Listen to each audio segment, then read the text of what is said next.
സച്ചിദാനന്ദം പരമസുഖദം കേവലം ജ്ഞാനമൂർത്തിം ദ്വന്ദ്വാതീതം ഗഗനസദൃശം തത്വമസ്യാദി ലക്ഷ്യം ഏകം നിത്യം വിമലമചലം സർവധി സാക്ഷിഭൂതം ഭാവാതീതം ത്രിഗുണരഹിതം സദ്ഗുരും തം നമാമി. ശിവഗിരിശിഖരാഗ്രേ ദിവ്യപദ്മാസനസ്ഥം വരദമഭയഹസ്തം പാപവിധ്വംസപാദം സുജനനികരസേവ്യം ചാരുകാരുണ്യനേത്രം കലികലുഷവിനാശം നവമി നാരായണാഖ്യം. ഓം സഹനാവവതു സഹനൗ ഭുനക്തു സഹ വീര്യം കരവാവഹൈ തേജസ്വിനാവധീതമസ്തു മാ വിദ്വിഷാവഹൈ. ഓം ശാന്തി ശാന്തി ശാന്തി.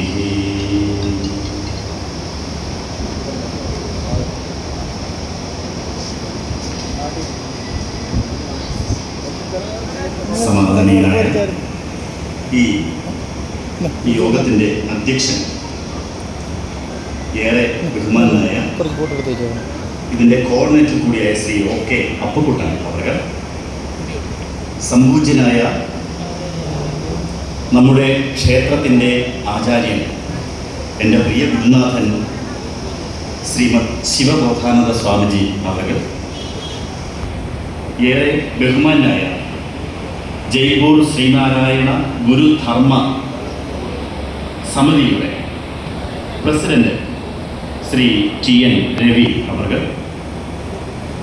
ബഹുമാനപ്പെട്ട സെക്രട്ടറി ശ്രീമതി ലീന ശോഭൻ അവർ, ശ്രീ രഘു KS അവർ, ശ്രീ മധുസൂദനൻ അവർ, ജയ്പൂർ ശ്രീനാരായണ ഗുരുധർമ്മ സേവാ സമിതിയുടെ ബഹുമാനപ്പെട്ട ബോർഡ് മെമ്പർമാർ, കമ്മിറ്റി അംഗങ്ങൾ, ഇതിൻ്റെ പോഷക സംഘടനകളുടെ പ്രവർത്തകർ, ഇതിൻ്റെ മുൻകാല നേതാക്കന്മാർ,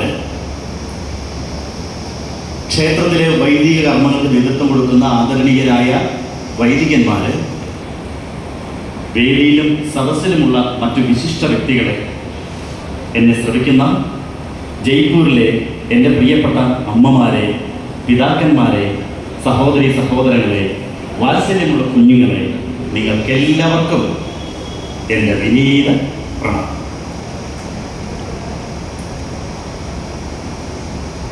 ഏറെ സന്തോഷം നിറഞ്ഞ ഒരു സുമുഹൂർത്തത്തിൽ ഈ മണ്ണിൽ നിന്നുകൊണ്ട് രണ്ടാമതൊരിക്കൽ കൂടി നിങ്ങളോട് സംസാരിക്കുവാൻ അവസരം തന്നതിന് ഞാൻ മഹാഗുരുവിനോട് നന്ദി പറയുകയാണ്.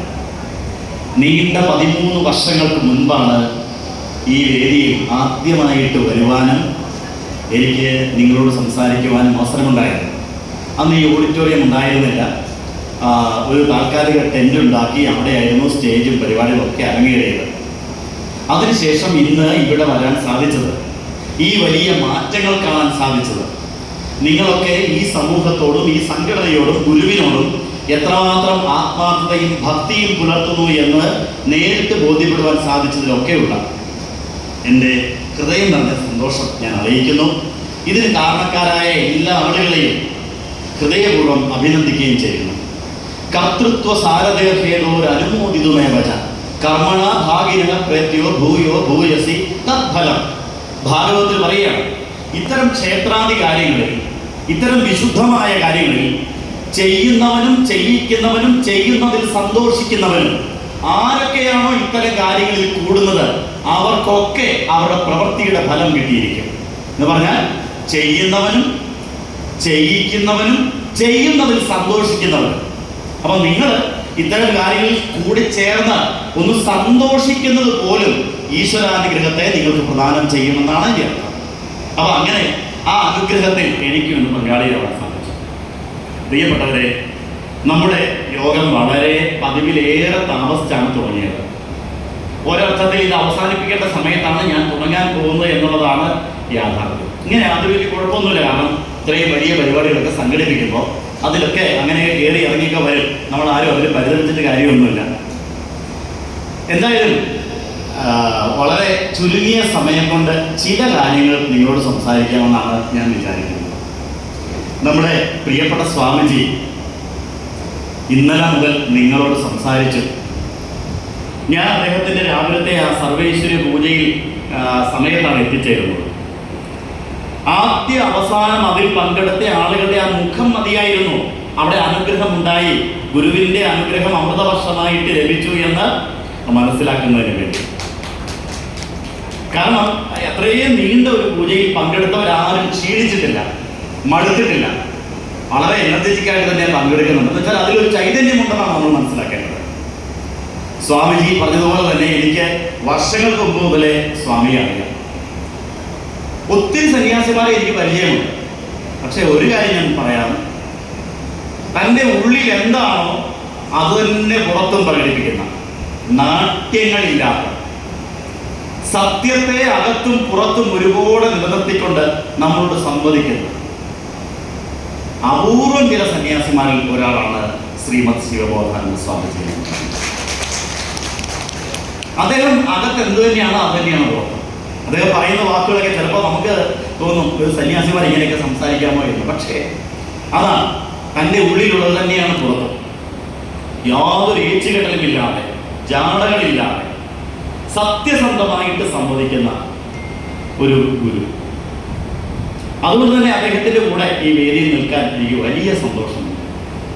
സ്വാമി നടത്തി വരുന്ന ആ പ്രവർത്തനങ്ങൾ, അദ്ദേഹം ചെയ്തു വരുന്ന ആശ്രമത്തിൽ അദ്ദേഹം ചെയ്തു വരുന്ന ഒരുപാട് തരത്തിലുള്ള പ്രവർത്തനങ്ങളുണ്ട്. ആ പ്രവർത്തനങ്ങൾക്കെല്ലാം മഹാഗുരുവിൻ്റെ കാരുണ്യം എക്കാലവും ഉണ്ടാകും എന്ന കാര്യത്തിൽ സംശയമില്ല. ഞാൻ അദ്ദേഹത്തെ വിശേഷിപ്പിക്കുന്നത് പലപ്പോഴും ഗുരുവിൻ്റെ വിവേകാനന്ദൻ എന്നാണ്. ശ്രീരാമകൃഷ്ണ പരമഹംസൻ എപ്രകാരമായിരുന്നു സ്വാമി വിവേകാനന്ദൻ, അതുപോലെ ഈ കാലഘട്ടത്തിൽ ശ്രീനാരായണ ഗുരുദേവന് കിട്ടിയ ഒരു വിവേകാനന്ദനാണ് സ്വാമിജി. തീർച്ചയായിട്ടും സ്വാമിജിയുടെ വാക്കുകൾ ഇനിയും മുന്നോട്ട് നമ്മളെ പ്രചോദിപ്പിക്കട്ടെ, നമുക്ക് മാർഗദീപമാവട്ടെ. ഗുരുവിൻ്റെ വെളിച്ചവുമായിട്ട് അദ്ദേഹം ലോകമെമ്പാടും സഞ്ചരിക്കട്ടെ എന്നും ആശംസിക്കുന്നു. പ്രിയപ്പെട്ടവരെ, ഇന്ന് ചതയമാണ്. ചതയം നാളിലാണ് ഗുരു അവതരിച്ചത്. വേറെ എത്രയോ നക്ഷത്രങ്ങൾ ഉണ്ടായിരുന്നു അല്ലേ? എൻ്റെ നാട് മകയിരമാണ്, സ്വാമിയുടെ നാളെയാണെന്ന് എനിക്കറിയില്ല, തിരുവാതിരയാണ്. ഇങ്ങനെ നിങ്ങൾക്ക് എല്ലാം ഓരോ നക്ഷത്രമുണ്ട്. ചതയത്തിന് മാത്രം ഒരു പ്രത്യേകതയുണ്ട്. എന്നറിയാമോ? ചതയം ഇപ്പൊ ശ്രീകൃഷ്ണൻ അഷ്ടമി രോഹിണി നാളിലാണ് അവതരിച്ചത്. അയ്യപ്പന്റെ നക്ഷത്രം ഉത്രം എന്നാ പറയുക.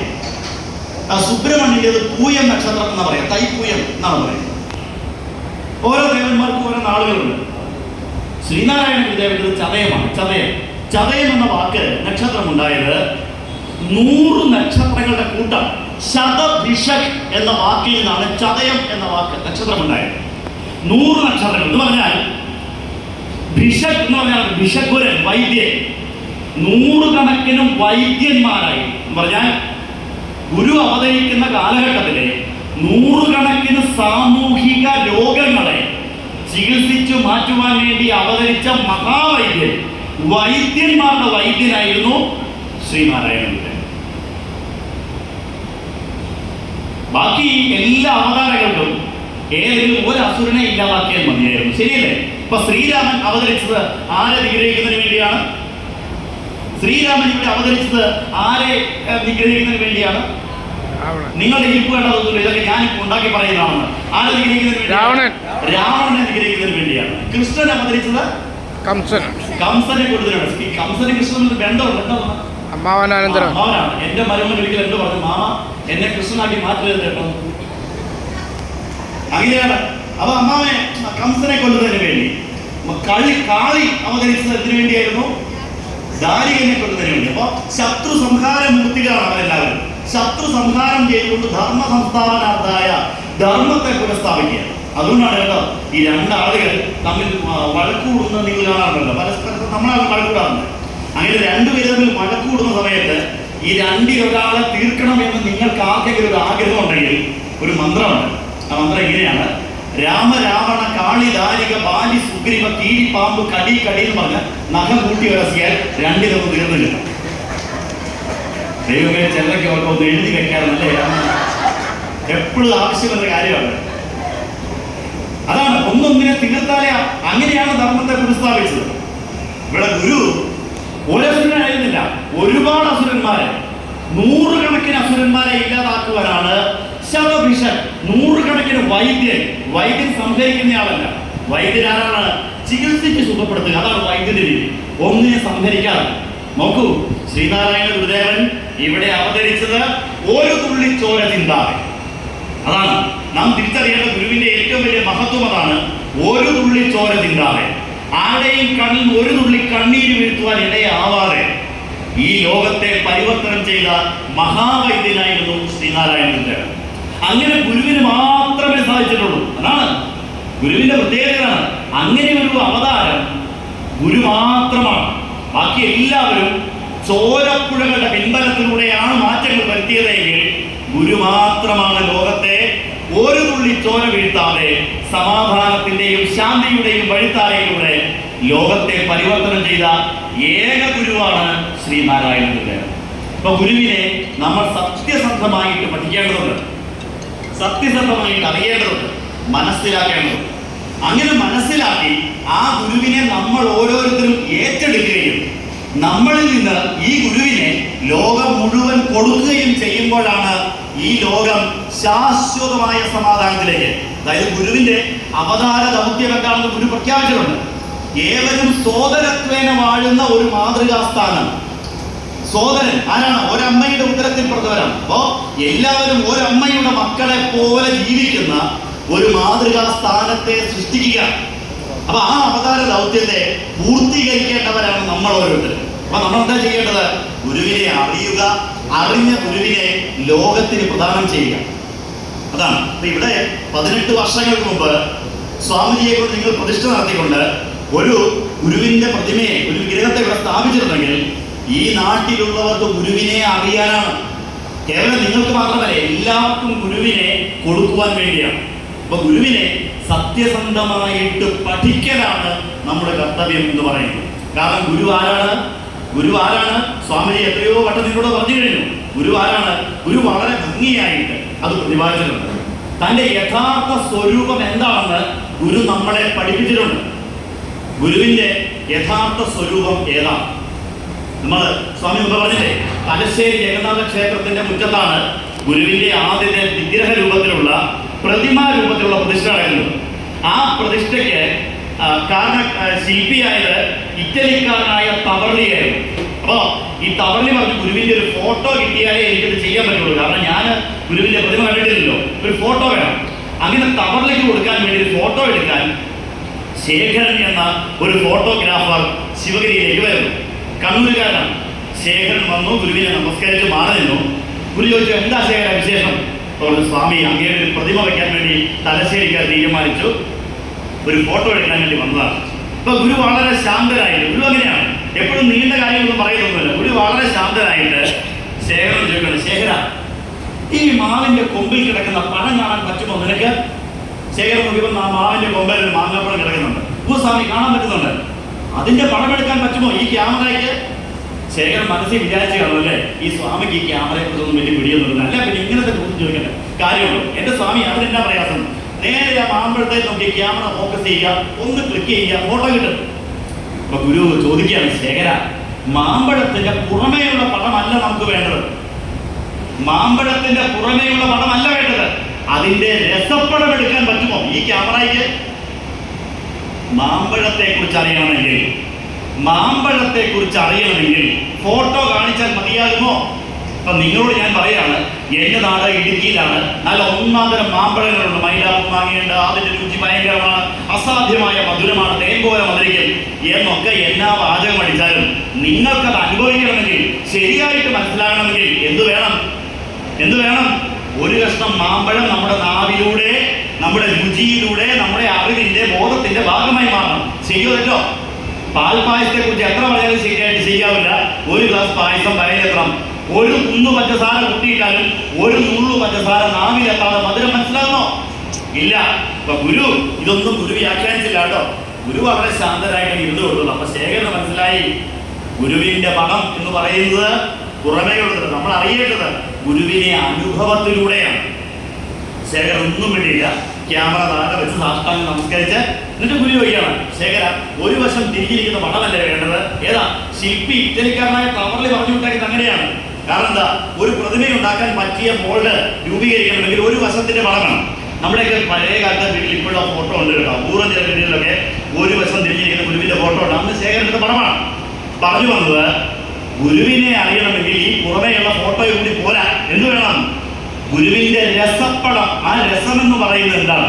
ഗുരു വളരെ ഭംഗിയന്തരേണ എഴുതുന്ന ഒരു പ്രാർത്ഥനയിൽ പറയുന്നുണ്ട്. അതായത് സ്വാമി പറഞ്ഞില്ലേ കുളത്തൂർ കോലത്തുകര ക്ഷേത്രത്തെ കുറിച്ച്. കോലത്തുകരയിലെ ഗുരു പ്രതിഷ്ഠ നടത്തി. പ്രതിഷ്ഠ കഴിഞ്ഞപ്പോൾ അവിടെ കൂടിയിരിക്കുന്ന ആളുകൾ എല്ലാവരും സാധാരണക്കാരാണല്ലോ.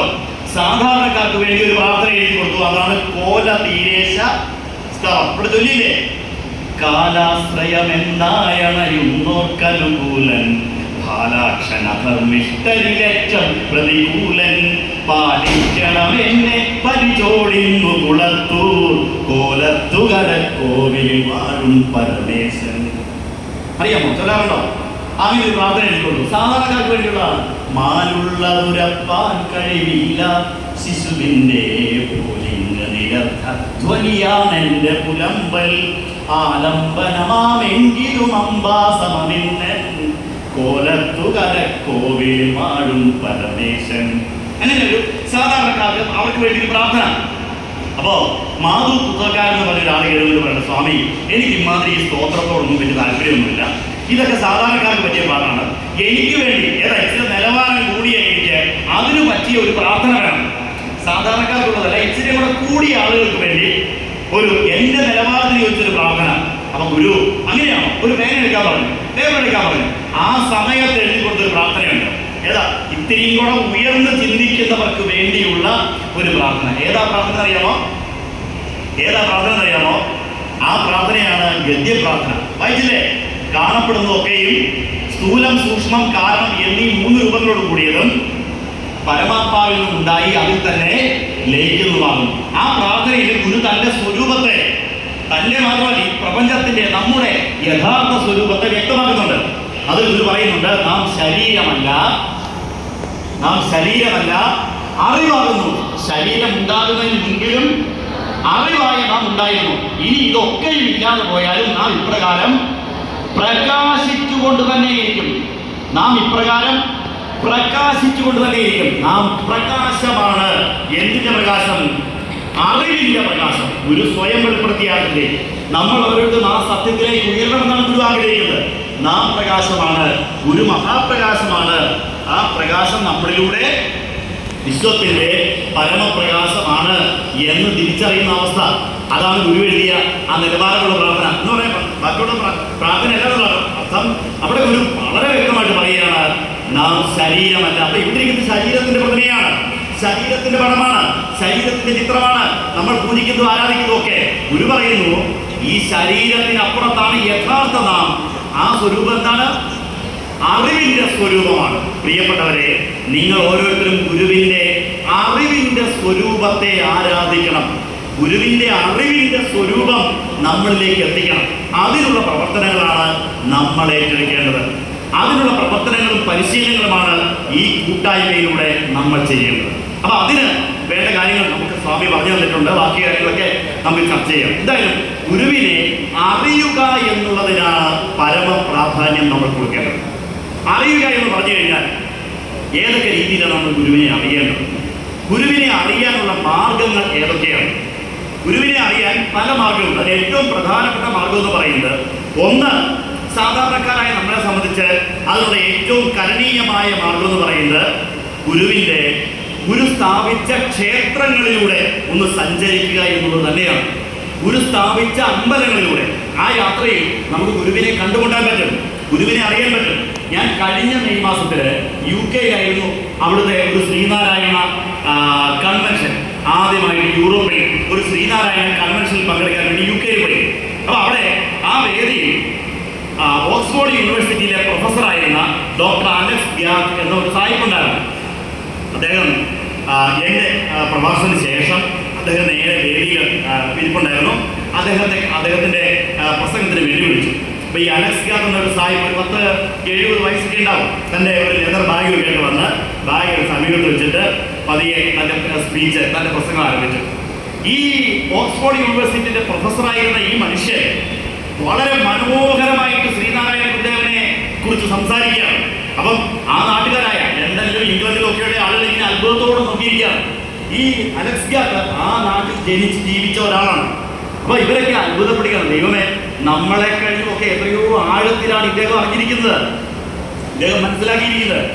അപ്പോൾ ആ പ്രസംഗത്തിനിടെ അദ്ദേഹം പറഞ്ഞൊരു വാക്യമുണ്ട്, ഞാൻ എങ്ങനെയാണ് ഈ ശ്രീനാരായണ ഗുരുദേവനെ മനസ്സിലാക്കിയത് നിങ്ങൾക്കറിയാമോ? ഞാൻ എങ്ങനെയാണ് ഈ ഗുരുവിനെ ഇത്രയും ആഴത്തിൽ അറിഞ്ഞതെന്ന് നിങ്ങൾക്കറിയാമോ? എന്നിട്ട് അദ്ദേഹം പറയാണ്, 22 വർഷം മുമ്പ് കോട്ടയം നാഗമ്പടം ക്ഷേത്ര സന്നിധിയിൽ നിന്ന് ശിവഗിരിയിലേക്ക് പദയാത്രയായിട്ട് നടന്നുപോയി ഗുരുവിനെ അറിഞ്ഞതിൽ നിന്ന് കിട്ടിയ അനുഭവമാണ് ഞാനിവിടെ നിങ്ങളോട് സംസാരിച്ചത്. 22 വർഷം മുമ്പ് കേരളത്തിലെ കോട്ടയത്ത് നിന്ന് ശിവഗിരിയിലേക്ക് നടന്നുപോയി. ആര്? ഓക്സ്ഫോർഡ് യൂണിവേഴ്സിറ്റിയിലെ ഒരു പ്രൊഫസറായ ഡോക്ടർ അലക്സിയ. നിങ്ങൾക്ക് ഈ പ്രസംഗം കാണണമെങ്കിൽ യൂട്യൂബ് എടുത്താൽ മതി, സേവനം UK എന്ന് കൊടുത്താൽ മതി, ഇതൊക്കെ കാണാൻ പറ്റും. അല്ലാതെ അദ്ദേഹം കാണിക്കുന്നത് അന്ന് ഞാൻ ഉടുത്ത ഒരു മുണ്ട്, അദ്ദേഹത്തിന്റെ ബാഗ് തുറന്നിട്ട് ഒരു മഞ്ഞ മുണ്ടെടുത്ത് ഇങ്ങനെ ഉയർത്തി കാണിച്ചൊരു മഞ്ഞ മുണ്ട്, അതും ഒരു മഞ്ഞൾ മുക്കിയ ഒരു മഞ്ഞ മുണ്ട് ഉയർത്തി കാണിച്ചിട്ട് പറഞ്ഞു, ഈ മുണ്ടാണ് അന്ന് ഞാൻ ഉടുത്തത്. അതിന്റെ ഓർമ്മയ്ക്ക് വേണ്ടി ഇത് ഞാൻ ഒരിക്കലും കളയാതെ എന്റെ അമൂല്യ സമ്പത്തായിട്ട് ഞാൻ സൂക്ഷിച്ചു വെച്ചിരിക്കുകയാണ്. ഏതാ? ശിവഗിരിയിലേക്ക് പോയപ്പോൾ ഉടുത്ത മുണ്ട് കളയാതെ വെച്ചിരിക്കുകയാണ് പ്രൊഫസർ. എന്നിട്ട് പറഞ്ഞു, നിങ്ങൾ ഈ ഗുരു സഞ്ചരിച്ച വഴിയെ പോയിട്ട് അറിയണം. അതാണ്. അപ്പൊ സ്വാമി മുമ്പ് ചോദിച്ചില്ലേ, എത്ര പേര് ചെമ്പഴന്തിയിൽ പോയിട്ടുണ്ട്, എത്ര പേര് ശിവഗിരിയിൽ പോയിട്ടുണ്ട്, എത്ര പേര് പോയി കണ്ടിട്ടുണ്ട് ചോദിച്ചില്ലേ? കൈവക്കാൻ അദ്ദേഹം ആവശ്യപ്പെട്ടില്ല, നന്നായിരുന്നു. കാരണം വേണമല്ല പറഞ്ഞാൽ ഒരു പക്ഷേ ആ കൈവക്കൽ കാണുമ്പോൾ നമുക്കൊരു സങ്കടം തോന്നിയിരിക്കും. അപ്പോ ഗുരു സഞ്ചരിച്ച വഴിയെ പോകാൻ തയ്യാറായാൽ തന്നെ നമുക്ക് ഗുരുവിനെ പഠിക്കാം. ഇനി നിങ്ങൾ തീർച്ചയായിട്ടും കേരളത്തിലേക്ക് വരുമ്പോൾ മഹാശിവഗിരിയിലേക്ക് പോകണം. എത്ര ലീവില്ലെങ്കിലും എത്ര തിരക്കുണ്ടെങ്കിലും ശരി, മഹാശിവഗിരി നമ്മുടെ ആത്മീയതയുടെ തലസ്ഥാനമാണ്. ഈ ലോകത്ത് നിങ്ങൾക്കറിയാമോ, നമ്മൾ ഒരു കാര്യം പ്രാർത്ഥിക്കാതെ തന്നെ നമ്മളെ അപാരമായ ശാന്തിയിലേക്ക് കൊണ്ടുപോകാൻ കഴിയുന്ന മണ്ണ് ശിവഗിരിയുടെ സ്വന്തമാണ്. നിങ്ങൾ ശിവഗിരിയിൽ വന്നു കഴിഞ്ഞാൽ ഒന്നും പറയേണ്ടതില്ല, ഒന്നും ചോദിക്കേണ്ടതില്ല. ആ മണ്ണിൽ അങ്ങനെ ഇരുന്നു കൊടുത്താൽ തന്നെ ഈ ലോകത്തിൽ സമാധാനം എന്താണെന്ന് നിങ്ങൾ അനുഭവിക്കും. ഒന്ന് വന്നു നോക്കൂ, ഒന്ന് പരീക്ഷിച്ചാൽ മതി. അപ്പോ അങ്ങനെ ആ മണ്ണിൽ വരിക, ഗുരുവിനെ കാണുക, ആ ചെമ്പഴന്തിയിൽ പോവുക, ഗുരുവിനെ കാണുക, ഗുരുവിനെ അറിയുക. പിന്നെ ഗുരു സഞ്ചരിച്ചിട്ടുള്ള പ്രധാനപ്പെട്ട കുറേയേറെ സ്ഥലങ്ങളുണ്ട്. അരുവിപ്പുറത്തെ ശിവക്ഷേത്രം ഉൾപ്പെടെ, കോവളം കുന്നുംപാറയിലെ സുബ്രഹ്മണ്യ സ്വാമി ക്ഷേത്രം, തലശ്ശേരി ജഗന്നാഥ ക്ഷേത്രം, കോഴിക്കോട് ശ്രീകണ്ഠേശ്വര ക്ഷേത്രം, അങ്ങനെ എത്രയെത്രയോ മഹാക്ഷേത്ര സങ്കേതങ്ങൾ. ഈ വഴിയിലൂടെ പോയി ഗുരുവിനെ അനുഭവിച്ച്, ഗുരു സഞ്ചരിച്ച വഴിയിലൂടെ പോകുമ്പോൾ നമുക്കത് അറിയാൻ പറ്റും, നമുക്കത് മനസ്സിലാക്കാൻ പറ്റും.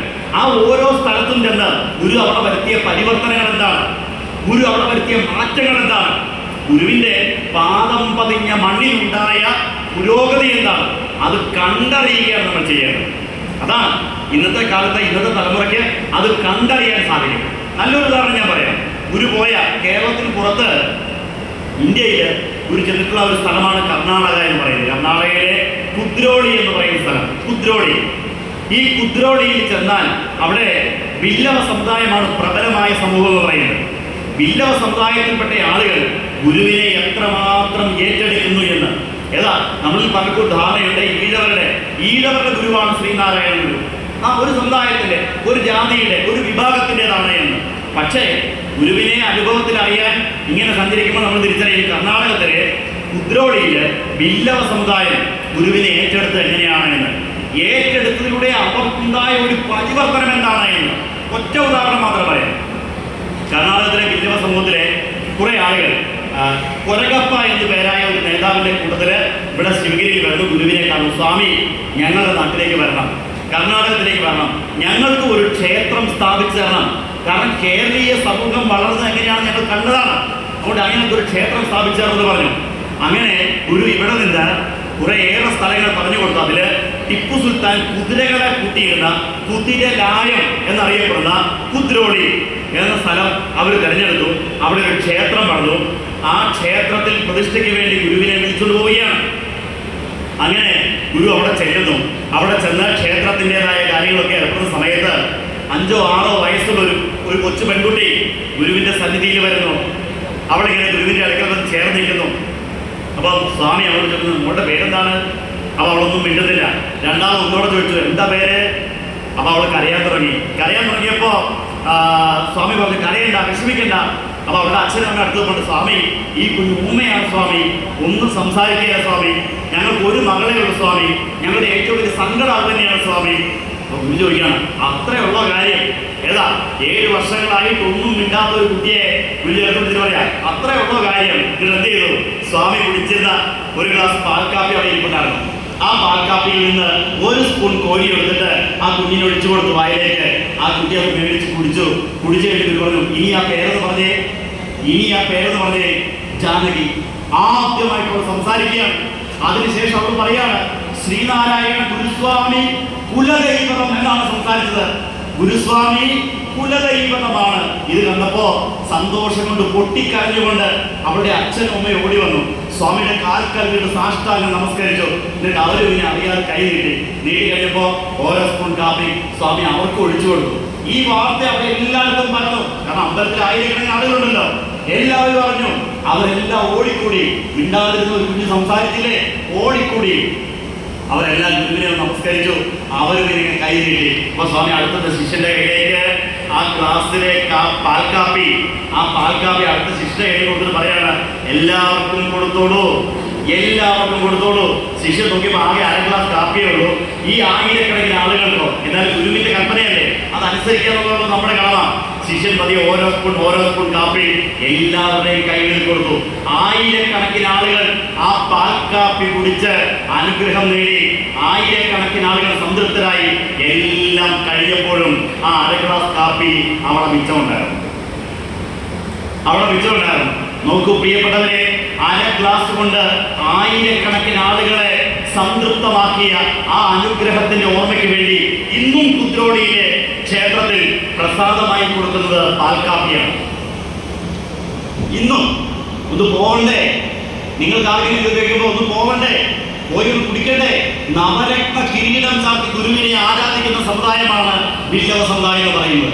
നവരത്ന കിരീടം ചാർത്തി ഗുരുവിനെ ആരാധിക്കുന്ന ഒരു സമൂഹം. നിങ്ങളവിടെ ചെല്ലുകയാണെങ്കിൽ അവിടെ ഗുരു വരുത്തിയ ഒരു പരിവർത്തനങ്ങൾ എത്ര വലുതാണ് എന്ന് നേരിട്ട് കണ്ട് മനസ്സിലാക്കാൻ സാധിക്കും.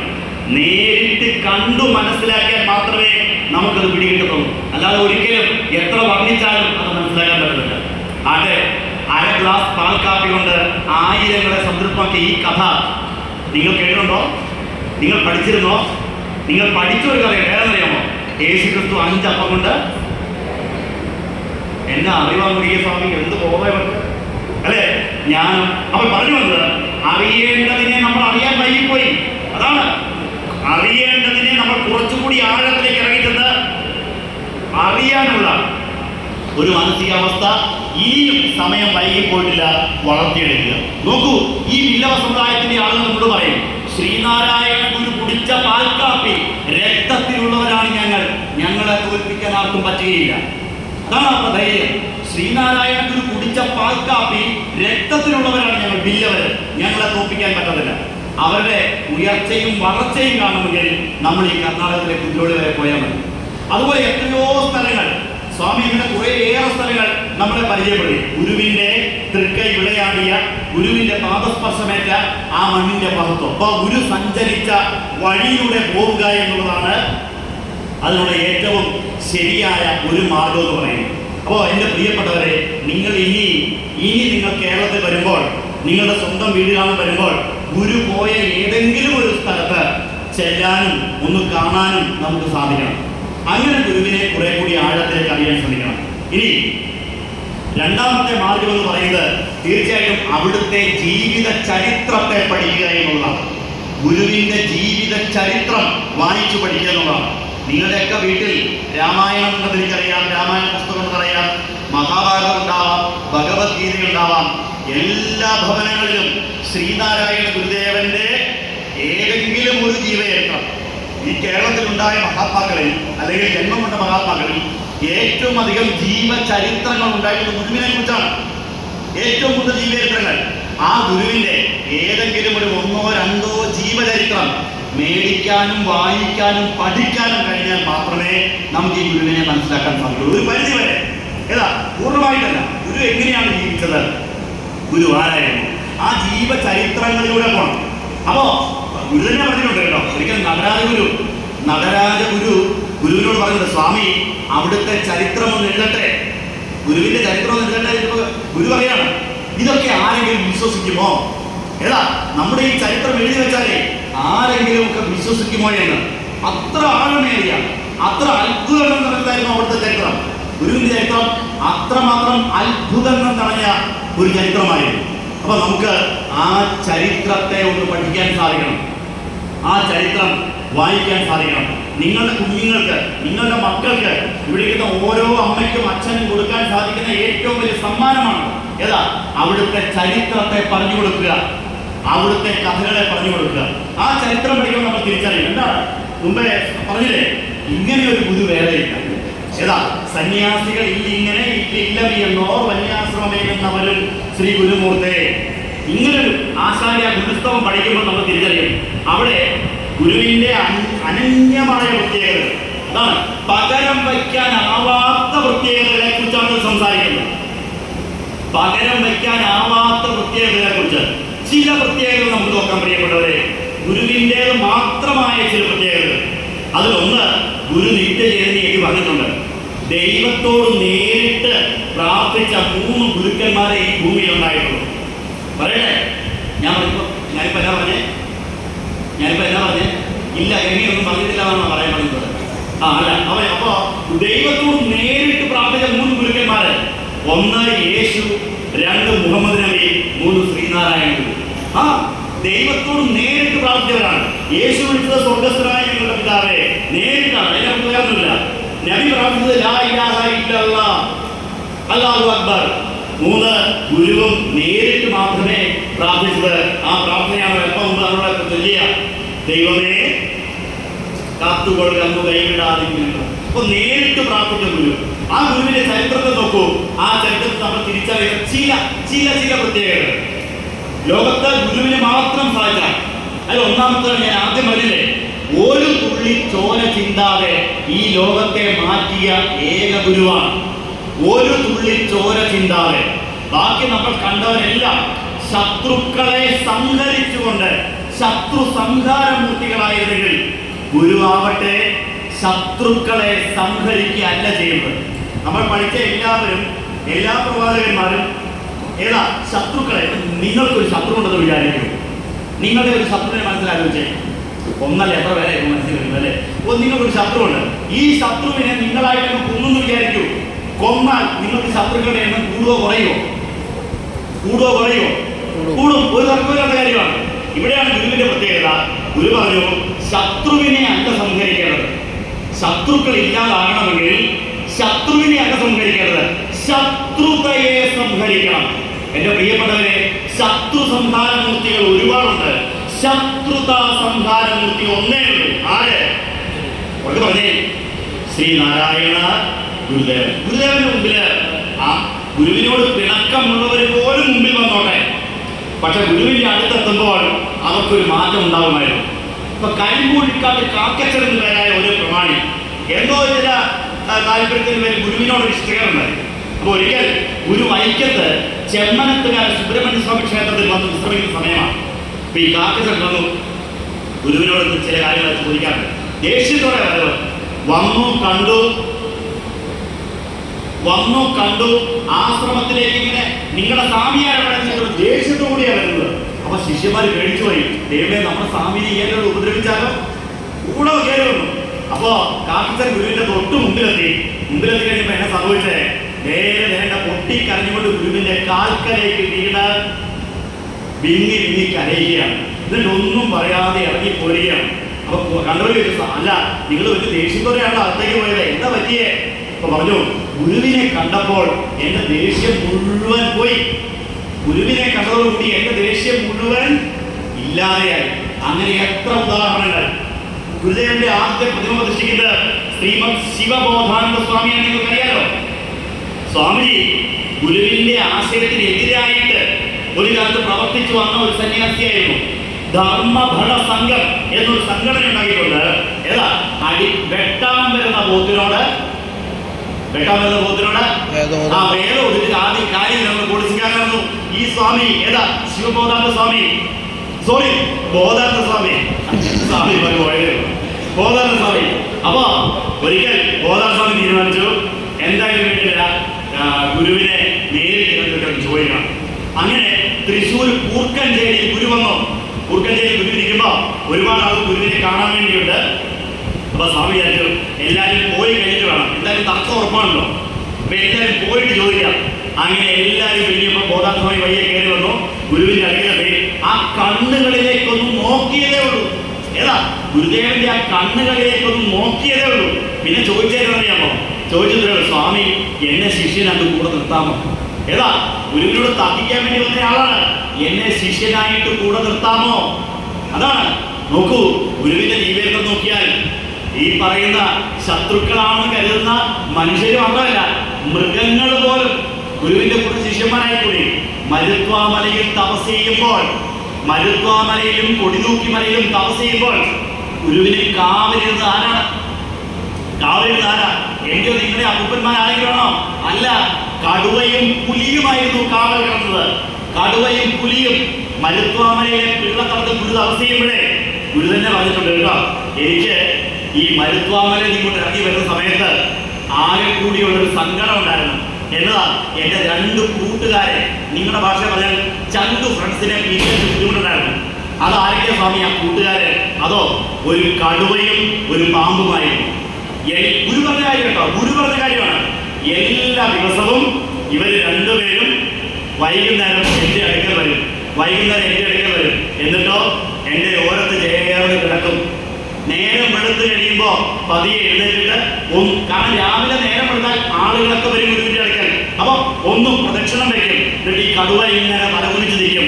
ഗുരു പതിയെ തലയിലും തലോടി കൊടുക്കും. അവൻ പതിയെ ശാന്തമായിട്ട് പുറത്തേക്ക് പോകും. ഈ പാമ്പ് ദേഹത്തോടെ ഒന്ന് കയറി എഴുന്നിട്ട് ഒന്ന് പത്തി പിടിച്ച് നിൽക്കും. അവനെ ഒന്ന് തലോടും. അവനും അവന്റെ എഴുതേണ്ടി പോകും. എന്നിട്ട് ഗുരു പറയാതെ ഇടയ്ക്കിടയ്ക്കൊക്കെ അവര് വന്ന് നമ്മളെ അന്വേഷിക്കുമായിരുന്നു. ഏതാ ഗുരു അവിടെ തന്നെ ഉണ്ടോ? കുഴപ്പമൊന്നുമില്ലല്ലോ. ഗുരു പറഞ്ഞിട്ടുണ്ട്, രാത്രിയിൽ നാം ഇങ്ങനെ ഉറങ്ങിക്കിടക്കുമ്പോൾ ഇവര് 2 കണ്ണിമ ചിമ്മാതെ നോക്കിയിരിക്കുമായിരുന്നു. അതാണ് ഈ കടുവയും പുലിയും പാമ്പും കണ്ണിമ ചിമ്മാതെ കണ്ണടയ്ക്കാതെ നോക്കിയിരിക്കുന്നത്. കാരണം എന്താ? ഇത് മനുഷ്യരുടെ മാത്രം രക്ഷകനല്ല, ഞങ്ങളുടെയും കൂടിയാണ്. ഈ ലോകത്തിന്റെ രക്ഷകനാണ് ഈ കിടക്കുന്നത്. ആർക്കറിയാം? ആർക്ക് മനസ്സിലായി?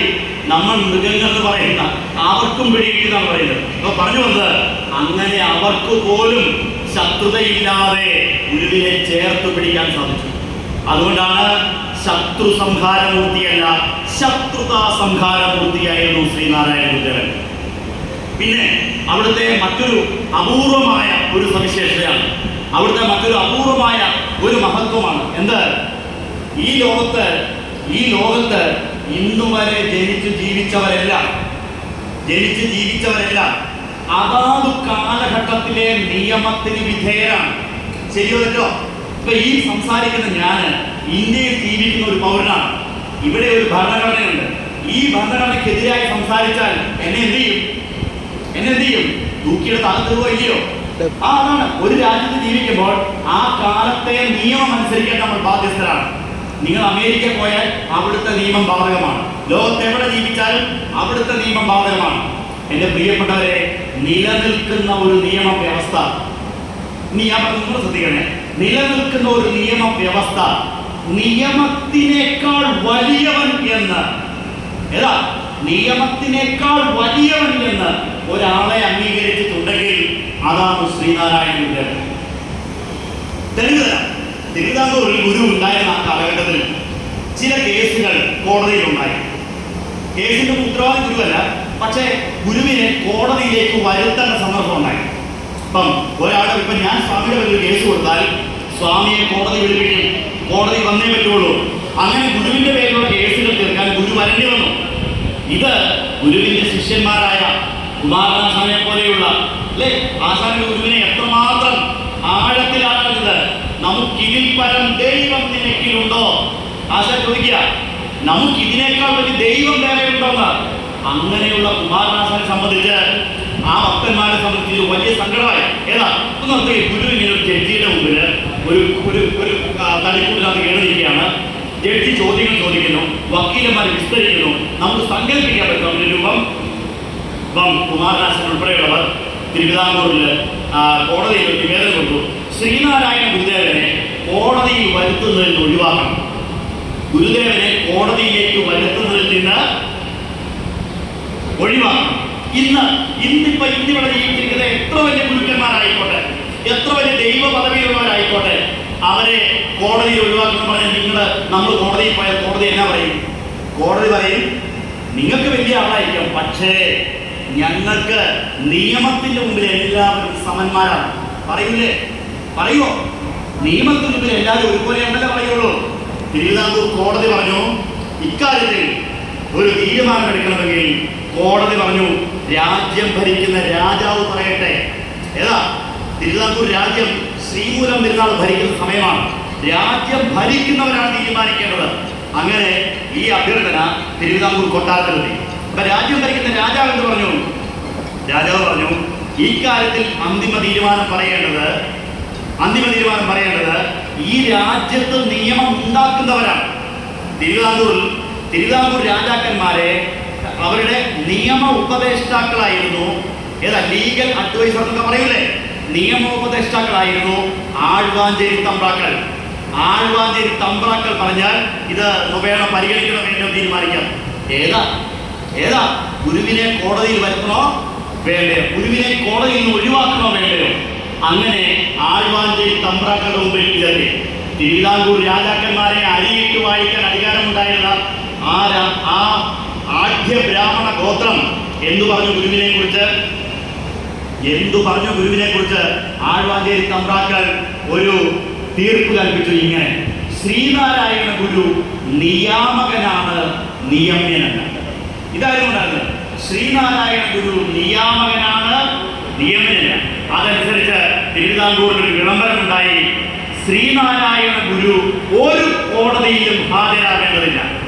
എപ്പോഴെങ്കിലും കോടതിക്ക് ഗുരുവിനെ കുറിച്ച് വല്ലതും അറിയേണ്ടി വന്നാൽ ശ്രീനാരായണ ഗുരുദേവൻ എവിടെയാണോ സന്നിധാനം ചെയ്തത് അവിടെ ആയിരിക്കണം കോടതി കൂടേണ്ടത്. മനസ്സിലായോ?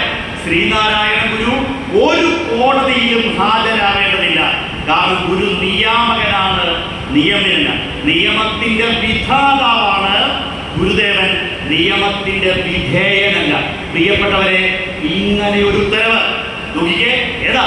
നിയമത്തെക്കാൾ വലിയവൻ എന്ന് നിലനിൽക്കുന്ന നിയമം അംഗീകരിച്ച വ്യക്തിത്വമാണ് ആരുടേത്? ശ്രീനാരായണ ഗുരുദേവന്. നോക്കൂ, ഇങ്ങനെ നോക്കിയാൽ എത്രയോ ഉദാഹരണങ്ങൾ, ഏതാ ഗുരുവിൻ്റേത് മാത്രമായ എത്രയോ ഉദാഹരണങ്ങൾ നമുക്ക് കാണുവാൻ സാധിക്കും. ഗുരുവിന്റെ ചരിത്രത്തിൽ പഠിക്കുവാൻ സാധിക്കും. കാലത്തിനപ്പുറത്ത് കണ്ട ഗുരു, കാലത്തിനപ്പുറത്ത് കാര്യങ്ങളെ കാണുകയും പ്രതിപാദിക്കുകയും ചെയ്ത ഗുരു, ഒരിക്കലും മാറ്റമില്ലാത്ത ശാസ്ത്രീയ സത്യങ്ങളെ പറഞ്ഞ ഗുരു. നോക്കൂ, ഒരു പ്രത്യേകത നമുക്ക് നോക്കാം. ഈ ലോകത്ത് ഒരു തെറ്റുപോലും ചെയ്യാതെ പരിശുദ്ധിയുടെ പൂർണ്ണതയായിരുന്നു ശ്രീനാരായണ ഗുരുദേവൻ. ഒരു തെറ്റുപോലും ചെയ്യാതെ ഈ ഭൂമിയിൽ 72 വർഷക്കാലം സശരീരനായി വർദ്ധിച്ച ഗുരു. 72 വർഷക്കാലം ശരീരത്തോടു കൂടി വർദ്ധിച്ച ശ്രീനാരായണ ഗുരുദേവൻ. നോക്കിയേ, ഒരു തെറ്റുപോലും ചെയ്യാതെ. ഗുരുവിന്റെ ചരിത്രം നമ്മൾ പഠിക്കുന്നില്ലേ? അതിലെവിടെയും ഒരു കുറ്റം കണ്ടുപിടിക്കാൻ പറ്റത്തില്ല. നടരാജഗുരുവിന്റെ നടരാജഗുരു, അതായത് ഡോക്ടർ പൽപ്പു ശ്രീനാരായണ ഗുരുദേവന് ദക്ഷിണയായി കൊടുത്തത് ഒരു മകനെയായിരുന്നു. ഡോക്ടർ പൽപ്പുവിന്റെ വീട്ടിൽ ഗുരുദേവൻ കയറി ചെല്ലുന്നു. അപ്പോൾ ഡോക്ടർ പൽപ്പുവിനോട് പറയുന്നു, നമുക്ക് ഡോക്ടറുടെ ഒരു മകനെ തരണം.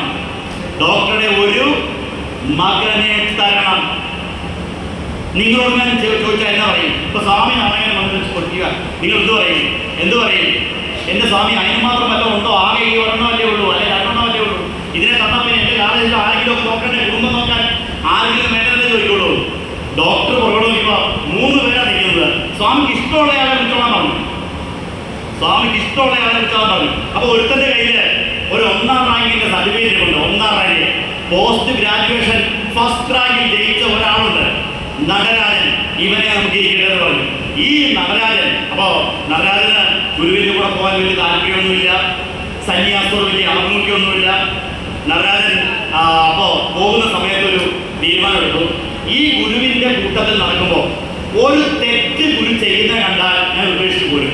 ഏതാ ഗുരുക്കന്മാർ പറഞ്ഞാൽ കുറ്റമില്ലാത്തവരായിരിക്കണമല്ലോ, കുറ്റമില്ലാത്തവരായിരിക്കണമല്ലോ യഥാർത്ഥ ഗുരുക്കന്മാര്. അപ്പോ ഒരു കുറ്റം കണ്ടുപിടിച്ചാൽ ഞാൻ തിരിച്ചു പോരും. അങ്ങനെയാണ് നടരാജ ഗുരു ഗുരുദേവന്റെ കൂടെ കൂടി ഒരു കുറ്റം കണ്ടുപിടിക്കാൻ വല്ല പ്രയാസമുണ്ടോ നമ്മളെ പോലുള്ളവർക്ക്? ഇപ്പൊ നിങ്ങളോട് ഇപ്പൊ എന്നെ സാമ്യം നിങ്ങൾ 24 മണിക്കൂറായിട്ട് കാണാൻ തുടങ്ങിയിട്ട് ഒരു കുറ്റം കണ്ടുപിടിക്കാൻ പറഞ്ഞാൽ 1 അല്ല 9 എന്നാണ് ഇപ്പൊ എഴുതുന്നത്. അതാണ് നമ്മൾ പിടിക്കുന്ന പറയുന്നത്. അപ്പോ അങ്ങനെയാണ് കരുതിയത്. ദിവസം 1 ആയി, 2 ആയി, 9 ആയി, 10 ആയി, വർഷമായി, മാസങ്ങളും വർഷങ്ങളും കടന്നുപോയി. ആ യാത്ര 50 കൊല്ലമാണ് പോയത്. 50 കൊല്ലം. അവസാനം നടരാജഗുരു തന്റെ ആത്മകഥയിൽ എഴുതിയിട്ടുണ്ട്, 50 കൊല്ലം പരിശ്രമിച്ചു നാരായണ ഗുരുവിൽ ഒരു കുറ്റം കണ്ടുപിടിക്കുവാൻ. എന്നാൽ ഒരു തരിപ്പും കുറ്റം എനിക്ക് ഗുരുവിൽ കണ്ടുപിടിക്കാൻ കഴിഞ്ഞിട്ടില്ല. ആലോചിച്ചേ, നിങ്ങളും ചിന്തിച്ചേ, 50 കൊല്ലം ഒരു കുറ്റം കണ്ടുപിടിക്കാൻ വേണ്ടി പുറകെ നടന്നിട്ട് ഒരു തരിപ്പും കുറ്റം ഗുരുവിൽ കണ്ടുപിടിക്കാൻ കഴിഞ്ഞില്ല. പരിശുദ്ധിയുടെ പരമോദാഹരണമായിരുന്നു ശ്രീനാരായണ ഗുരുദേവൻ. 72 കൊല്ലം ഇവിടെ നമ്മളോടൊപ്പം ഉണ്ടായിട്ട് ഒരു കുറ്റം ഗുരുവിനെ വേണ്ടി ചാർത്തുവാൻ നമുക്ക് കഴിഞ്ഞില്ല. അതാണ് അവിടുത്തെ ഏറ്റവും വലിയ മഹത്വം എന്ന് പറയുന്നത്. അവിടുത്തെ മറ്റൊരു സവിശേഷത പറയുന്നത്, നോക്കൂ പ്രിയപ്പെട്ടവരെ, ഇങ്ങനെ അവിടുത്തെ അപാരമായ മറ്റാർക്കും കഴിഞ്ഞിട്ടില്ലാത്ത അവിടുത്തെ മഹത്വമേറിയ ചരിത്രങ്ങളെ നമ്മൾ ഈ ഗുരുവിന് വേണ്ടി പഠിക്കുക, മനസ്സിലാക്കുക. അതാണ് നമുക്ക് ചെയ്യേണ്ടത്. കാലത്തിനപ്പുറത്ത് ഗുരുവിനെ കണ്ട അല്ലെങ്കിൽ ഗുരു കണ്ട കാര്യങ്ങൾ നമ്മൾ അറിയേണ്ടതുണ്ട്. ശ്രീനാരായണ ധർമ്മം അതിന് ഏറ്റവും നല്ല മാതൃകാപരമായ ഉദാഹരണമാണ്. ശ്രീനാരായണ ധർമ്മം ഈ കാലഘട്ടത്തിൽ ജീവിക്കുന്ന ഒരാൾക്ക് അവന്റെ ജീവിതം എങ്ങനെയായിരിക്കണം മുന്നോട്ട് കൊണ്ടുപോകേണ്ടത് എന്ന് ചോദിച്ചാൽ അതിന് പറ്റിയ ഏറ്റവും നല്ല മറുപടിയാണ് ശ്രീനാരായണ ധർമ്മം എന്ന് പറയുന്നത്. നിങ്ങൾക്ക് നിങ്ങളുടെ മക്കളുടെ കല്യാണം ആലോചിക്കുന്ന സമയത്ത്, നിങ്ങളുടെ വീട്ടിലെ ഓരോ നല്ല ചടങ്ങുകളും ഏറ്റെടുക്കുന്ന സമയത്ത് അതിന് പറ്റിയ ഏറ്റവും നല്ല അതെങ്ങനെ ചെയ്യണം, അതിനെന്തൊക്കെ ചെയ്യാൻ പാടില്ല എന്നതിന്റെ ഏറ്റവും മികച്ച അടയാളങ്ങൾ ശ്രീനാരായണ ധർമ്മത്തിലുണ്ട്. അപ്പൊ ആ ധർമ്മം നമ്മൾ പഠിക്കുമ്പോൾ ശരിക്കും നമ്മുടെ ജീവിതത്തിൽ കാലാധിപത്യമായ സന്തോഷത്തെയും സമാധാനത്തെയും കൂടിയാണ് നമ്മുടെ. ഇങ്ങനെ പകരം വയ്ക്കാനാവാത്ത എത്രയോ അനുഭവങ്ങളിലൂടെയാണ് ഗുരു നമ്മളെ കൂട്ടിക്കൊണ്ടു പോകുന്നത്. ഒരൊറ്റ ഉദാഹരണം ഞാൻ പറയാതെ, ശിവഗിരിയിലെ ശ്രീനാരായണ ഗുരുദേവന്റെ ആശ്രമം നിങ്ങൾക്കറിയാലോ. ശിവഗിരി ആശ്രമം, ഈ ആശ്രമം ഇരിക്കുന്നതിന്റെ അടുത്തുള്ള ചില സ്ഥലങ്ങൾ മേടിക്കാൻ അക്കാലത്ത് ഗുരുവിനെ സാമ്പത്തികമായി സഹായിച്ചത് മംഗലശ്ശേരി ഗോവിന്ദൻ ചാന്നാർ എന്നു പേരായ ഒരു ഭക്തനായിരുന്നു. കേട്ടിട്ടുണ്ടോ ഈ പേര്? നിങ്ങൾ കേട്ടിട്ടുണ്ടോ? മംഗലശ്ശേരി ഗോവിന്ദൻ ചാന്നാറെ കേട്ടിട്ടുണ്ടോ? മംഗലശ്ശേരി തീരേണ്ടനെ കേട്ടിട്ടുണ്ടോ? ആണോ? ആ മോഹൻ കണ്ടാ. മംഗലശ്ശേരി ഗോവിന്ദൻ ചാന്നാറാണ് ഈ സ്ഥലം മേടിക്കാൻ സഹായിച്ചത്. അപ്പൊ അതിന്റെ വിൽപ്പത്രം തയ്യാറാക്കുന്ന സമയത്ത് ഗുരു പറയാണ്, നമ്മെ ഈ സ്ഥലം മേടിക്കാൻ സഹായിച്ച മംഗലശ്ശേരി ഗോവിന്ദൻ ചാന്നാർ നിസ്സാരക്കാരല്ല.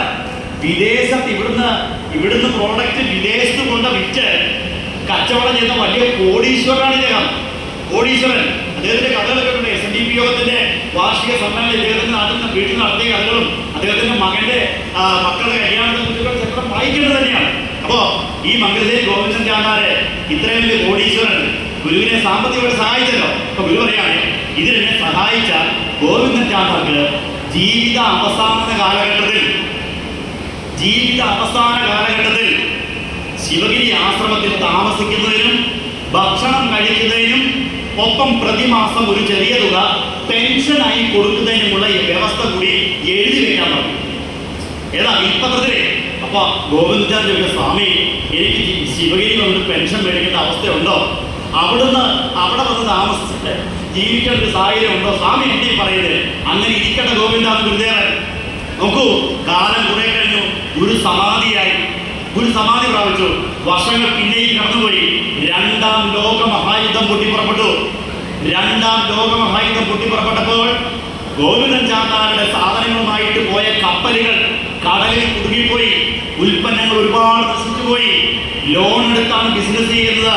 ഈ ലോൺ പെരുകി കൊയിലോൺ ബാങ്കുകാര് ബാക്കിയുള്ളതെല്ലാം ജപ്തി ചെയ്തുകൊണ്ട് പോയി. അങ്ങനെ എല്ലാം നഷ്ടപ്പെട്ടു. ഭാര്യയും മക്കളും ഉപേക്ഷിച്ചു പോയി. അപ്പോ ഇനി എനിക്ക് ഒന്നുമില്ലാണ്ടായ അവസ്ഥയിൽ മരിച്ചേക്കാമെന്ന് തീരുമാനിച്ചു ഗോവിന്ദൻ ചാന്നാര്. അങ്ങനെ മരിക്കാൻ വേണ്ടി ഇറങ്ങി പുറപ്പെടുമ്പോഴാണ് കാതിൽ ഒരു വാക്യം കേൾക്കുന്നത്. ഗോവിന്ദൻ എന്തിനാ വിഷമിക്കുന്നത്? നിനക്ക് കഴിക്കാനുള്ള ഭക്ഷണത്തിനും നിനക്ക് താമസിക്കാനുള്ള സൗകര്യത്തിനും നിനക്ക് വേണ്ട ചെലവിനുള്ള പൈസയും നാം അവിടെ ഏർപ്പാട് ചെയ്ത് വെച്ചിട്ടില്ല എന്നുള്ള ശബ്ദം. ആറ് ശബ്ദം പറഞ്ഞേ, ആറ് ശബ്ദം, ഗുരുവിന്റെ ശബ്ദം. അങ്ങനെ ഗോവിന്ദൻ ചാന്നാര് ശിവഗിരിയിൽ വരുന്നു. ഗുരുവിന്റെ കൂടെ, അല്ലെങ്കിൽ സോറി, ഗുരു അന്നവിടെ സസ്യരീനായിട്ടില്ല, പക്ഷേ ആ ആശ്രമത്തിൽ താമസിച്ച് ജീവിതകാലം ചെലവഴിക്കുന്നു. നോക്കൂ, കാലത്തിൽ എത്ര പതിറ്റാണ്ടുകൾക്ക് മുമ്പ് ഈ വിൽപ്പത്രം തയ്യാറാക്കിയത്, എത്ര ആണ്ടു മുമ്പ്. അന്ന് ഗുരു ഇദ്ദേഹത്തിന്റെ ഭാവിയെ മുൻകൂട്ടി മനസ്സിലാക്കി നേരിട്ട് കണ്ടു. പ്രിയപ്പെട്ടവരെ, ഈ ചരിത്രങ്ങളൊക്കെ ഗുരുവിന്റെ ജീവചരിത്രത്തിലൂടെ പോകുമ്പോൾ നമുക്ക് വായിക്കാൻ സാധിക്കും, അറിയാൻ സാധിക്കും. അങ്ങനെ കാലത്തിനപ്പുറത്ത് കണ്ടുകൊണ്ട് കാര്യങ്ങളെ പ്രതിപാദിക്കുകയും പറഞ്ഞു തരികയും ചെയ്ത ഗുരുവിന്റെ ചരിത്രം പഠിക്കുക എന്നുള്ളത് വളരെ പ്രധാനപ്പെട്ട ഒരു കാര്യം തന്നെയാണ്. അവസാനത്തെ മാർഗം എന്ന് പറയുന്നത് അവിടുത്തെ കൃതികൾ തന്നെയാണ്. ഗുരു നമുക്ക് വേണ്ടി പകർന്നു തന്ന ഗുരുവിന്റെ കൃതികൾ, അത് വായിക്കുക, അത് പഠിക്കുക, അതിന്റെ അർത്ഥത്തെ ധ്യാനിക്കുക. ജീവിതത്തിലെ ഏതൊരു അവസരങ്ങളിലും നമുക്ക് ആ കൃതികളെ കൂടി ജപിച്ചുകൊണ്ട് മുന്നോട്ട് പോകാൻ സാധിക്കണം. നമ്മുടെ ജീവിതത്തിലെ സമസ്ത പ്രശ്നങ്ങൾക്കുള്ള പരിഹാരം അതിനകത്തുണ്ട്. നിങ്ങളുടെ ജീവിതത്തിൽ അനുഭവിക്കുന്ന സങ്കടങ്ങൾ ഏതുമായിക്കോട്ടെ, അതിനുള്ള പരിഹാരം ഗുരു നൽകിയ ഏറ്റവും നല്ല ഔഷധമാണ്, മരുന്നാണ് അവിടുത്തെ കൃതികൾ എന്ന് പറയുന്നത്. ഗുരുവിന്റെ ആദ്യത്തെ കൃതി എന്ന് പറയാവുന്ന കൃതിയുണ്ട്. ഏതെന്നറിയാമോ? ഗുരു ആദ്യമായിട്ട് എഴുതിയ കൃതി എന്ന് പറയുന്നത്, ഒരു പക്ഷേ പല കൃതികളും നമുക്ക് നഷ്ടപ്പെട്ടു പോയി കേട്ടോ. വാരണപ്പള്ളിയിലാണ് ഗുരു പഠിക്കുന്നത്. കായംകുളം തടവടെ ഉണ്ടാവുമല്ലോ, വാരണപ്പള്ളിയിലാണ് ഗുരു പഠിക്കാൻ വേണ്ടി പോകുന്നത്. അവിടെ പഠിക്കുന്ന സമയത്ത് ഒരു ദിവസം കുമ്മൻപള്ളി രാമൻപിള്ള ആശാനാണ് അധ്യാപകൻ. ക്ലാസ്സിൽ നിന്ന് ഈ കുട്ടി ഇറങ്ങിയ ഒറ്റ ഓട്ടമാണ്. കുറെ ദൂരെ ചെന്ന് കുളമുണ്ട്. ആ കുളത്തിന്റെ കരയിൽ ബോധം കെട്ട് വീഴുന്നു. ആശാനും കുട്ടികളും കൂടെ ഓടിച്ചെല്ലുന്നു, വെള്ളം തെളിച്ച് എഴുന്നേൽപ്പിക്കുന്നു. ചോദിക്കുന്നു, ഗുരു നാണു, നീ എന്താ ഓടാൻ കാരണം? എന്താ കുട്ടി എന്തിനാ ഓടിയത്? അപ്പൊ ഗുരു ആശാന് കൊടുത്തൊരു മറുപടിയുണ്ട്. ആശാനെ, ഉണ്ണിക്കണ്ണൻ ഇങ്ങനെ എന്റെ മുമ്പിൽ വന്നിരിക്കുകയാണ്. ആ കണ്ണനെ ഒന്ന് തൊടാൻ വേണ്ടിയാണ് പോയത്. ഈ കുളത്തിൽ മറിഞ്ഞു കണ്ണൻ. കഷ്ടം, എനിക്ക് ആ കണ്ണൻ തൊടാൻ പറ്റിയില്ല കേട്ടോ. ഏതാ ഗുരുവിന്റെ വാക്കാണ്. അപ്പൊ ആശാൻ ചോദിക്കുന്നു, നീ കണ്ട കണ്ണൻ എങ്ങനെയിരിക്കും? നീ കണ്ട കൃഷ്ണൻ എങ്ങനെയിരിക്കും? ആ സമയത്ത് ഗുരു ആശാനോട് പറഞ്ഞു കൊടുക്കുന്ന ഒരു കവിതയില്ല, കേട്ടിട്ടുണ്ടോ? ഭൂയോ വൃത്തി നിവൃത്തയായി ഭുവനവും സത്തിൽ തിരോഭൂതമായി പീയൂഷധ്വനിഹീനമായി ചുഴലവും ശോഭിച്ചു ദീപപ്രഭ. മായാ മൂടുപടം തുറന്ന് മണിരംഗത്തിൽ പ്രകാശിക്കും അക്കായാവിൻ മലർമേനി കൗസ്തുഭമണിഗ്രീവന്റെ ദിവ്യോത്സവം. ആശാന് കാര്യമായിട്ടൊന്നും പിടിയിട്ടില്ലെന്ന് ആശാൻ പറഞ്ഞു, കുറച്ചുകൂടി ഇത് വ്യക്തമാക്കാമോ? ഏതാ നീ കണ്ട ആ ഭൂയോവൃത്തി നിവൃത്തയായി ഭുവനവും സത്തിൽ തിരോഭൂതമായി, അത് കുറച്ചുകൂടി ഇത് വിശദമാക്കാമോ? അപ്പൊ ഗുരു കണ്ട ആ കണ്ണനെ, ആ കൃഷ്ണനെ വ്യക്തമാക്കി പറഞ്ഞു കൊടുത്ത മറ്റൊരു കൃതിയുണ്ട്. ഗുരുവിന്റെ ആദ്യകാലത്തിലെ പ്രധാനപ്പെട്ടതാണ്. അതാണ് ശ്രീ വാസുദേവാഷ്ടകം. ശ്രീവാസുദേവ സരസീരുഹ പാഞ്ചജന്യ കൗമോദകി ഭയനിവാരണ ചക്രപാണേ ശ്രീവത്സ വത്സ സകലാമയമുനദാസിൻ ശ്രീഭൂപദേ ഹരഹരേ സകലാമയം മേ. കേട്ടോ? ഗോവിന്ദ ഗോപസുത ഗോഗണപാലലോല ഗോപീജനാംഗ കമനീയ ദിജാംഗ സംഗ ഗോദേവി വല്ലഭ മഹേശ്വര മുഖ്യവന്ദ്യ ശ്രീഭൂപദേ ഹരഹരേ സകലാമയം മേ. ആശാൻ എന്തറിയാമോ? ഏതാ പഠിപ്പിക്കുന്ന സാറെന്താ ചെയ്തേ? ഇതൊരു പേപ്പറിൽ എഴുതിയെടുത്തിട്ട് കുട്ടികൾക്ക് പഠിക്കാനുള്ള പുസ്തകത്തിനകത്ത് ചേർത്ത് വെച്ചു.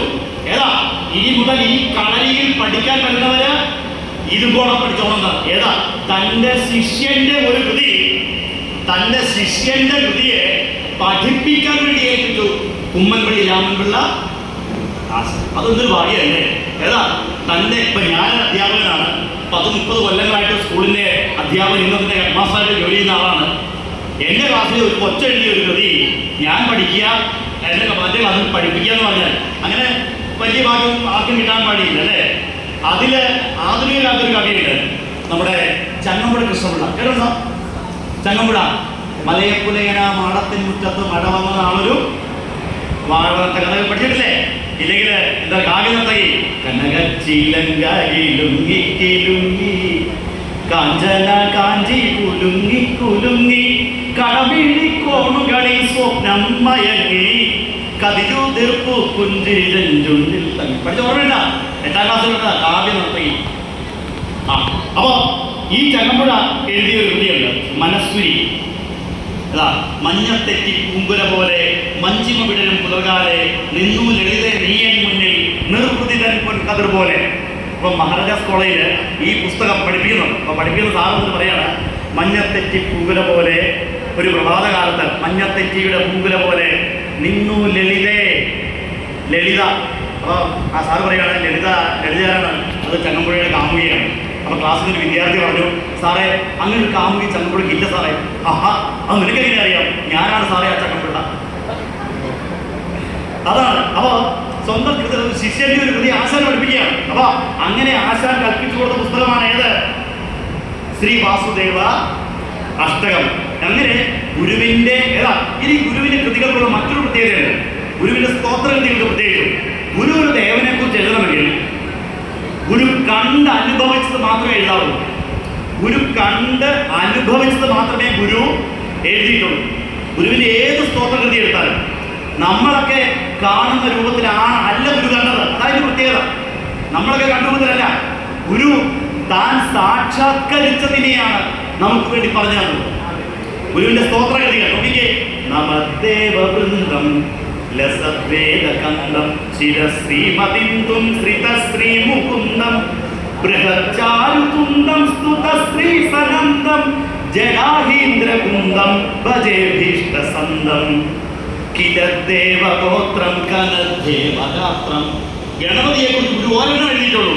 വിനായക അഷ്ടകം ഇവിടെ ചൊല്ലിക്കാണും സ്വാമി അല്ലേ? ഗണപതി ഹോമം ചെയ്യുന്ന സമയത്ത് നിങ്ങൾക്കൊക്കെ ഗണപതി ഹോമം ചെയ്യാറില്ലേ? വിഘ്നങ്ങളൊക്കെ മാറ്റാനായിട്ട് ആ ഗണപതി ഹോമത്തിലെ അതിഗംഭീരങ്ങളായ മന്ത്രങ്ങളെ വെച്ചാണ് ഗുരു എഴുതുന്നത്. വിനായക അഷ്ടകം ഗണപതിയെ കണ്ടെഴുതിയ ഒരു പ്രാർത്ഥനയാണ്. അതുപോലെ ദേവി അഥവാ അമ്മ എന്ന സങ്കല്പത്തെ സാക്ഷാത്കരിച്ചുകൊണ്ട് ജനനി നവരത്നമഞ്ജരി ഗുരു ആ ശാരദാമ്മയെ നേരിട്ട് കണ്ടെഴുതിയ പ്രാർത്ഥനയാണ്. ഏതാണ്? ഒന്നായ മാമതിയിൽ നിന്നായിരം ത്രിമുടി വന്ദാശു തന്മതി മറന്ന് അന്നാദിയിൽ പ്രിയമുയർന്നാടലാം കടലിൽ ഒന്നായി വീണു വലയും എന്നാശയം ഗതികളും നാദഭൂമിയിൽ അമർന്ന വിരാപടരും ചിന്നാഭിയിൽ ത്രിപുടി എന്നാണറും പടികലർന്നാറിടുന്നു ജനനി. ജനനി നവരത്ന മഞ്ജരി പോലുള്ള നിങ്ങളുടെ മക്കൾക്ക് സ്കൂളിൽ പോകുന്നതല്ലേ, പഠിക്കുന്നതല്ലേ?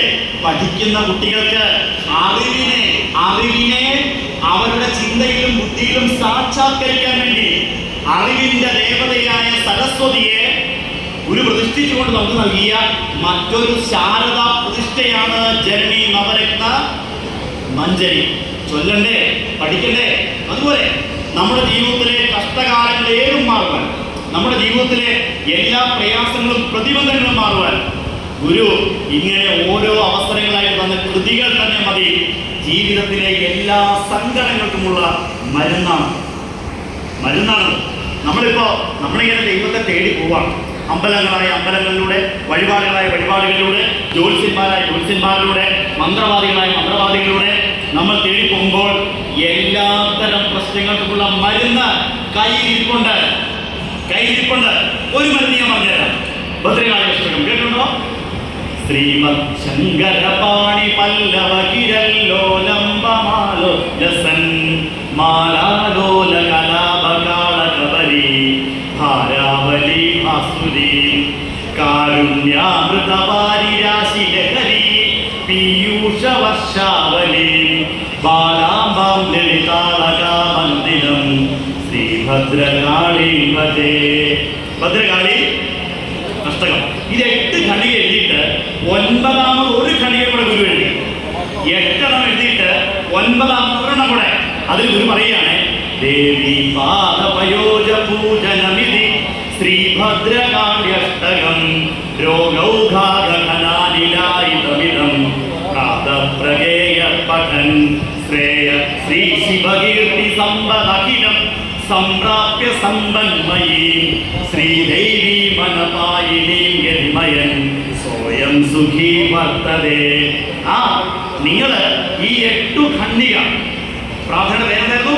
ഭദ്രകാളീശ്വരം. ഈ 8 ഖണ്ഡിക പ്രാണപ്രകേയ പഠൻ ചില രാവിലെ എഴുതി ജപിച്ചാൽ, ചില കാലത്തെ എഴുതി ചൊല്ലിയാൽ എന്ത്? ഒന്ന്, രോഗക്കൂട്ടങ്ങളില്ലാതെയാണ്. ഇതാരാ പറയുന്നത്? ബിജു പുളിക്കലാണോ? അല്ല. സ്വാമിയാണോ? അല്ല. പറയുന്നതാരാ? ഇത് എഴുതിയ വൈദ്യൻ പറയുകയാണ്, നിങ്ങളുടെ രോഗക്കൂട്ടങ്ങളില്ലാതെയാവും. 2, നിങ്ങളുടെ പാപങ്ങളില്ലാതെയാവും. നിങ്ങൾക്ക് എന്തൊക്കെ കിട്ടും?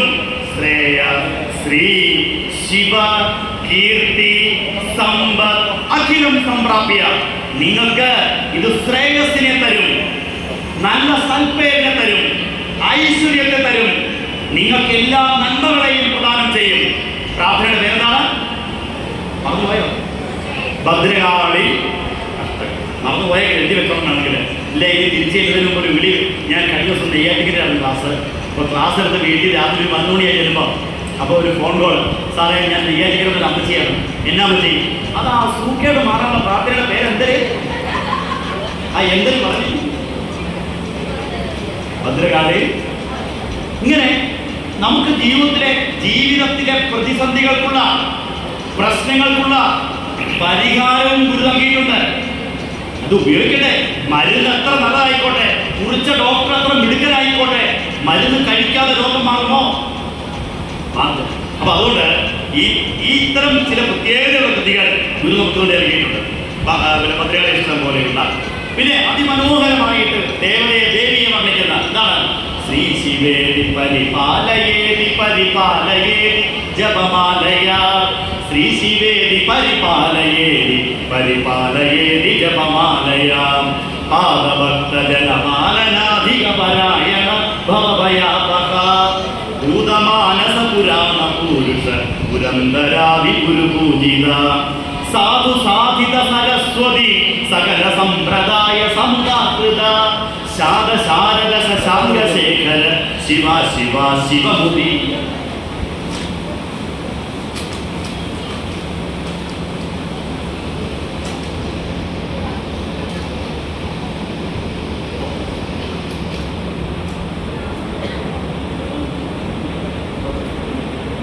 അപ്പൊ ഇങ്ങനെ ഗുരു നൽകിയ അപാരമായ മരുന്നുകൾ ജീവിതത്തിൽ ഉപയോഗിക്കാൻ, ജീവിതത്തിലെ സമസ്ത പ്രശ്നങ്ങൾക്കുള്ള പരിഹാരം ഗുരു നൽകിയിട്ടുള്ളതിനെ അറിയുവാൻ, ഒപ്പം ഈ പുതിയ തലമുറയിലേക്ക് ഗുരുവിനെ കൊടുക്കുവാൻ, അതാണ് പുതിയ തലമുറയിലേക്ക് ഗുരുവിനെ കൊടുക്കുവാനുള്ള അതിമഹത്തായ ദൗത്യമാണ് നമ്മൾ ഏറ്റെടുക്കുന്നത്. ഈ 170ാമത് ചതയദിനത്തിൽ നിങ്ങൾ ഓരോരുത്തരും ഗുരുവിനെ ഹൃദയത്തിലേക്ക് എടുക്കണം. ഗുരുവിനെ മറ്റു ഹൃദയങ്ങളിലേക്ക് കൊടുക്കാനും നിങ്ങൾക്ക് തയ്യാറാണ്. അതിന് നിങ്ങൾക്ക് എല്ലാവർക്കും സാധിക്കട്ടെ എന്ന പ്രാർത്ഥനയോടെ പ്രിയപ്പെട്ടവരെ, സംഘാടകർ പറഞ്ഞതനുസരിച്ച് നല്ലൊരു മഴയൊക്കെ വരാൻ പോകുന്നുണ്ട്. അതിനെയൊക്കെ നമ്മൾ പോസിറ്റീവായിട്ട് എടുത്താൽ മതി. തീർച്ചയായിട്ടും എനിക്ക് ഈ 2 മണിക്കൂർ എടുക്കുന്ന സമയത്ത് ഇത് നിർത്തുവാൻ തുടങ്ങുമ്പോൾ നല്ല സന്തോഷമുണ്ട്, ചാരിതാർത്ഥ്യമുണ്ട്. മറ്റൊന്നുമല്ല, തീർച്ചയായിട്ടും നിങ്ങൾ ഇവിടെ ഇരുന്ന ആളുകൾ ഇവിടെ തന്നെ ഉണ്ടായിരുന്നു എന്നുള്ളതാണ് ഏറ്റവും പ്രധാനം. ആരും വായിക്കോട്ട വിട്ട് കണ്ടില്ല, ആരും വാച്ചെ നോക്കിയില്ല, വാച്ച് ഇങ്ങനെ കാണിച്ചില്ല, നിർത്താറായില്ല, അങ്ങനെയുള്ള ഒരു ചോദ്യം ഉണ്ടായിട്ടില്ലെങ്കിൽ അതിൻ്റെ അർത്ഥം നിങ്ങൾ ഓരോരുത്തരും ഇവിടെ തന്നെ ഉണ്ടായിരുന്നു തന്നെയാണ്. ആ ഗുരുവിനെ അങ്ങനെ ചേർത്ത് വയ്ക്കാൻ നിങ്ങൾക്ക് സാധിച്ചതിനുള്ള സന്തോഷവും നന്ദിയും കടപ്പാടും അറിയിച്ചുകൊണ്ട് എല്ലാവരെയും മഹാഗുരുവിൻ്റെ പാതാരവിന്ദങ്ങൾ സമർപ്പിച്ചുകൊണ്ട് ഞാൻ നിങ്ങൾക്ക് വേണ്ടി പ്രാർത്ഥിക്കുന്നു. ഭഗവാൻ നിങ്ങളെ അനുഗ്രഹിക്കട്ടെ. ജീവിതയാത്രയിൽ നിങ്ങളുടെ കൂടെ ഉണ്ടാവട്ടെ. ഗുരുവിൻ്റെ അനുഗ്രഹത്താൽ എല്ലാ നന്മകളും എല്ലാ സന്തോഷങ്ങളും നിങ്ങൾക്ക് ലഭിക്കുമാറാവട്ടെ എന്ന അനുഗ്രഹത്തോടെ പ്രാർത്ഥനയോടെ എന്നെ കൂടി ഈ വേദിയിലേക്ക് ക്ഷണിച്ചതിനുള്ള ഹൃദയം നിറഞ്ഞ നന്ദിയും കടപ്പാടും അറിയിച്ചുകൊണ്ട് എളിയ വാക്കുകൾ തൃപ്പാദങ്ങളിൽ സമർപ്പിക്കുന്നു. വിനീത പ്രണാമം.